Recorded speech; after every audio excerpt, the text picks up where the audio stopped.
tous, je m'appelle Damien Palagi, je suis ingénieur R&D mobile du coup chez la société Atestis, petite start-up en face de la rue, venez on est bien.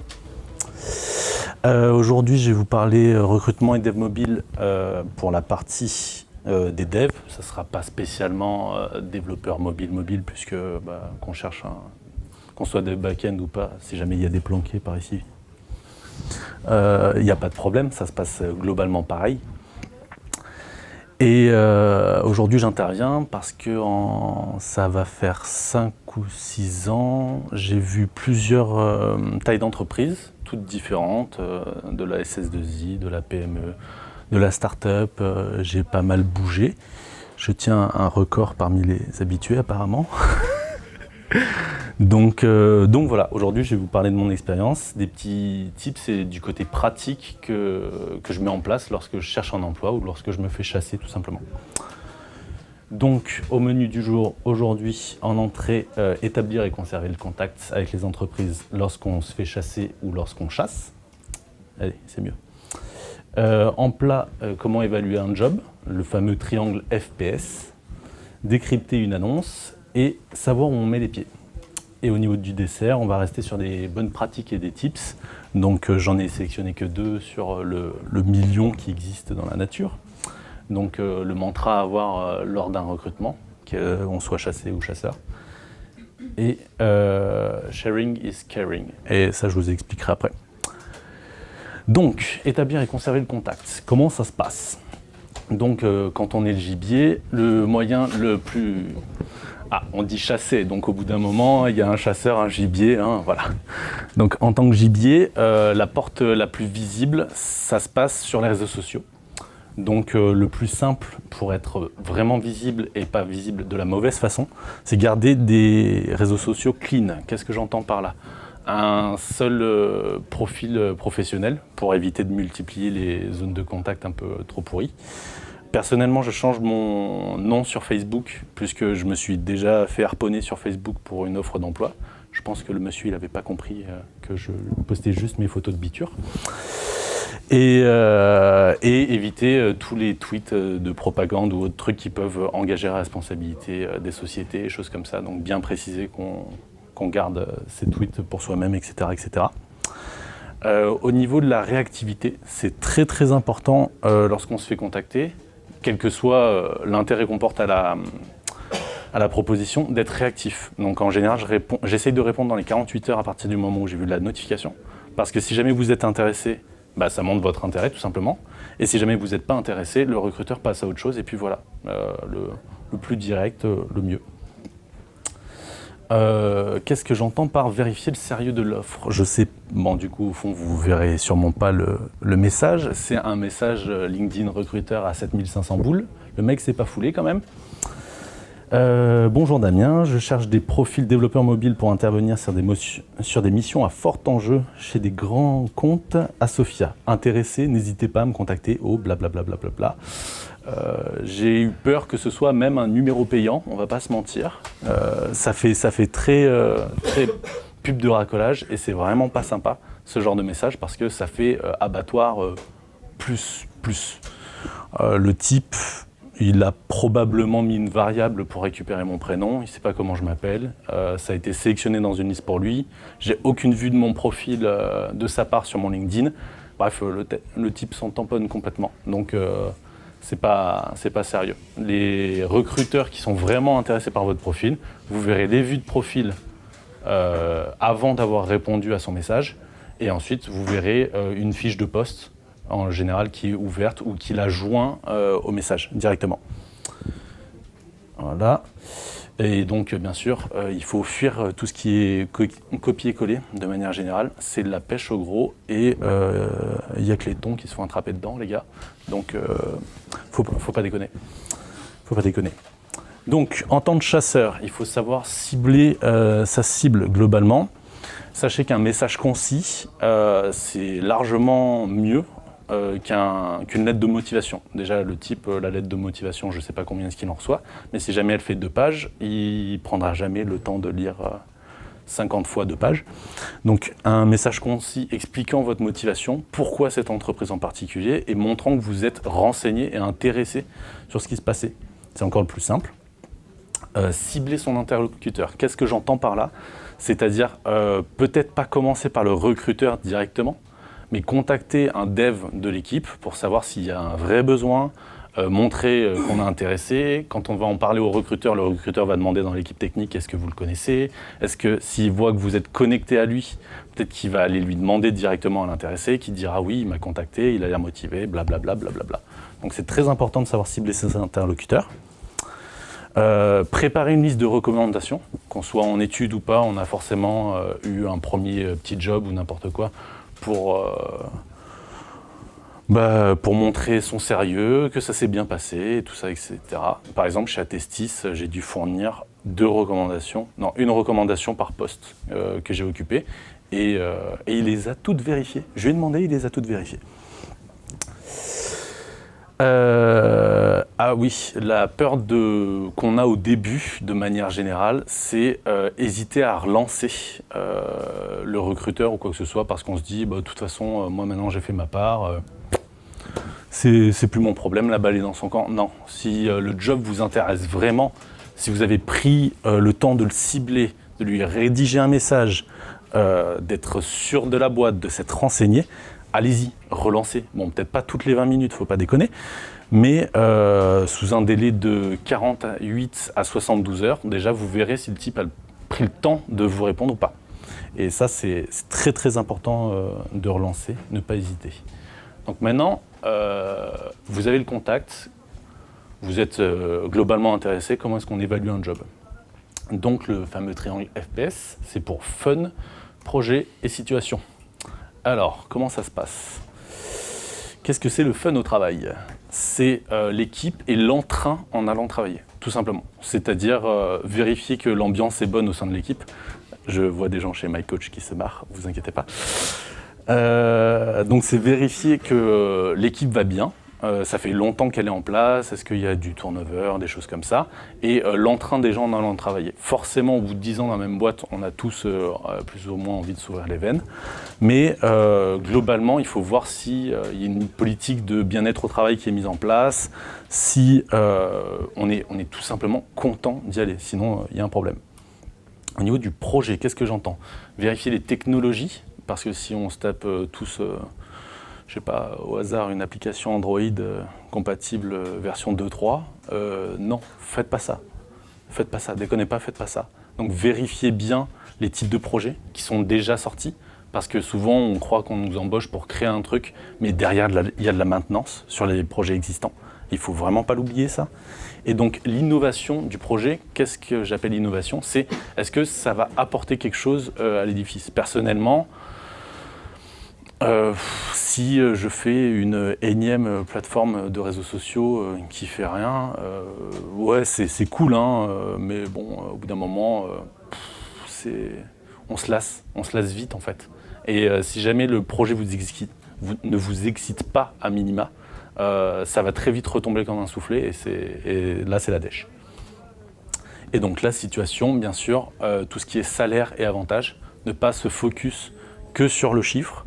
Essayer de ramener la réalité du salaire auprès du recruteur à ce qui vous intéresse, c'est-à-dire le net mensuel par mois, parce que le brut, ce que vous coûtez à l'entreprise, au final, les taxes, etc., si vous ne savez pas comment ça fonctionne, voilà, ça vous évoque vite fait un chiffre et puis c'est sympa. Essayez de parler pour vous, vous négociez un salaire pour vous, la boîte va de toute façon savoir ce que vous leur coûtez, donc parlez de ce qu'il y a concrètement dans votre poche à la fin du mois. Et si jamais ce chiffre vous semble petit ou quoi que ce soit, n'oubliez pas de regarder les avantages. Regardez le télétravail, les possibilités de déplacement, la prise en charge de certaines choses, les CE, les tickets resto. Bon, ça après c'est le package classique du recrutement. Donc voilà, quand j'évalue un projet, ça se passe là-dessus. Suivant vos prédispositions, vous pouvez affecter des coefficients à ces trucs-là et faire un tableau. Moi, c'est ce que je fais en général quand il y a, comme le disait Sylvain tout à l'heure, il y a plusieurs offres en compétition. Je les note, tout simplement, avec des coefficients par rapport à certains critères. Et à la fin, il y a un chiffre et puis banzai. Donc voilà, comment est-ce que ça se passe? Du coup, vous verrez probablement pas l'annonce que je vous ai envoyée. Je ne vais pas vous la lire, un peu longue. Description de poste, recherche de développeurs mobiles, Android, iOS. Stack technologique récente. Sur les dernières versions d'Android, parfois du Kotlin et du Swift. Des gros projets de clients grands comptes dans le secteur des médias et du luxe et de l'éducation. Qu'est-ce qu'on a d'autre? Peu importe votre diplôme, ça à la limite c'est sympa. Et nous estimons qu'il faut à peu près 2 ans d'expérience en développement sur les technologies iOS ou Android pour trouver sa place dans l'équipe et participer à l'avancement des projets. Donc sinon, tu ne sers à rien. Ça fait vraiment pas plaisir. Alors déjà, des projets c'est bien, mais quoi? Typiquement dans cette annonce, on n'a cité aucun projet concret de ce qui a été fait ou de ce qui est à faire. Donc déjà, pas bon point.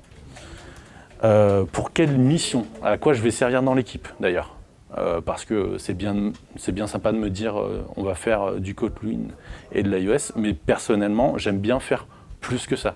Aujourd'hui, par exemple, en ce moment même, je m'occupe de la migration de la CI, de la robustesse, de l'intégration des tests, etc. Et c'est vachement intéressant. C'est des plus qu'on a en tant que développeur. Les missions au sein de quelle équipe? Quelle est la taille de l'équipe, tout simplement? Sans aller jusqu'à nous poster les CV et les noms et balancer les adresses. Poster la taille de l'équipe dans laquelle on va travailler. Est-ce que c'est vraiment une équipe mobile? Est-ce que c'est une équipe générale de dev? On aime savoir avec qui on travaille et au moins évaluer si on va être le seul pignouf qui sait coder 2 lignes de Kotlin ou pas. Et pour quel techno? Donc comme je le disais tout à l'heure, Kotlin parfois et du Swift côté iOS, c'est pas suffisant. La CI, la description, le système de version, des trucs basiques, mais qu'on veut savoir tout de suite quand on poste quand on lit une annonce, parce qu'en fait, on juge directement à la couverture, on va pas se mentir, on juge complètement à la couverture l'entreprise. Et si elle utilise des technologies legacy, mais personne ne va vouloir y aller. Donc, n'hésitez pas à le mettre en avant, si jamais c'est correctible, ou s'il y a une envie de changer ces technologies, il faut le préciser dans les annonces, typiquement. Et ensuite, vous avez la rémunération brille par son absence dans cette, mais ne serait-ce qu'une fourchette. On ne demande pas une rémunération au centime près, hein, ni en mensuel net. Faut pas, de toute façon, ça, je pense pas que ça changera un jour, malheureusement. Donc une fourchette au moins. Et rémunération suivant expérience, ça fait vraiment rémunération à la tête du client. Et ça, c'est pas cool. Bon, au moins il y aura une rémunération, quoi.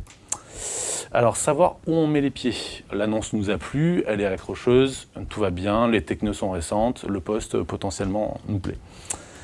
Il faut vérifier la réputation de l'entreprise. Qu'est-ce que ça veut dire par là? De termes online, savoir s'ils ont un suivi community management, etc. S'ils sont présents sur leur marché, tout simplement. Parce que si jamais ils sont cool, mais qu'il ne se passe rien, ça risque de ne pas le faire dans les mois qui suivent. Et auprès des anciens. Donc, idéalement, de gens qui sont déjà partis, si la structure est nouvelle, de l'équipe en cours, etc. À prendre avec des pincettes tout ce qui vient des anciens, parce qu'en général, on n'est pas ancien pour rien. Donc, noter, savoir qu'un job a forcément une faille, c'est pas grave, il faut juste l'accepter, savoir ce que c'est, et savoir si on peut dealer avec. C'est tout simplement, il y a toujours un loup quelque part. C'est pas grave. C'est pas grave, mais il faut aller de l'avant et le vérifier surtout avant de s'engager. Donc vérifier la production. Qu'est-ce que ça veut dire la production? Le rythme de production déjà, en termes d'application mobile par exemple, si la dernière application publiée c'était il y a 1 an, ça sent pas bon. Ça sent typiquement pas bon. La qualité des projets qui sont sortis. Parce que ce qui a été sorti, ça traduit souvent de l'ambiance générale qui va atterrir dans la boîte. C'est-à-dire, si jamais les projets sont visiblement pourris, on peut s'inquiéter d'avoir toujours les gens qui ont fait ça en place. Et ça fait peur. Les possibilités d'évolution. Quand vous signez pour un projet, certes, mais aussi pour la suite. Et on a beaucoup de mal à s'engager, surtout, entre gros guillemets, dans ma génération. Mais c'est parce qu'en fait, on ne se projette pas plus loin que ça. Et ça, c'est important de faire l'effort de se dire « Ok, il y a une place pour moi, d'accord, mais après, où est-ce que je vais aller gratter ? Où est-ce que je vais m'étendre? Est-ce que ça va m'intéresser? Est-ce que je vais y rester longtemps ?» C'est toutes ces questions qu'il faut se poser pendant le recrutement, en fait. Au niveau du turnover, ça, c'est très, très important de checker au niveau des anciennes équipes le nombre de personnes qui ont tourné. Ça, j'ai appris à mes dépens. donc vérifier le turnover. Surtout, savoir pourquoi il y a eu un turnover idéalement, mais bon, il ne faut pas rentrer en mode ninja dans les petits papiers non plus. Juste savoir s'il y a eu 10 devs en un an sur le même poste, ça craint. Et donc, le dernier point en général que les gens vérifient, c'est la pérennité de la société, c'est-à-dire est-ce qu'ils ont fait une levée de fonds, est-ce qu'ils ont des gros chiffres, est-ce que machin, tout ça, tout ça. Sylvain tout à l'heure a présenté le marché du travail pour les devs mobiles, c'est une fausse insécurité, complètement. Aujourd'hui, même si on a des crédits ou quoi que ce soit, je pense pas qu'il y ait une personne dans cette salle qui puisse pas retrouver facilement un job.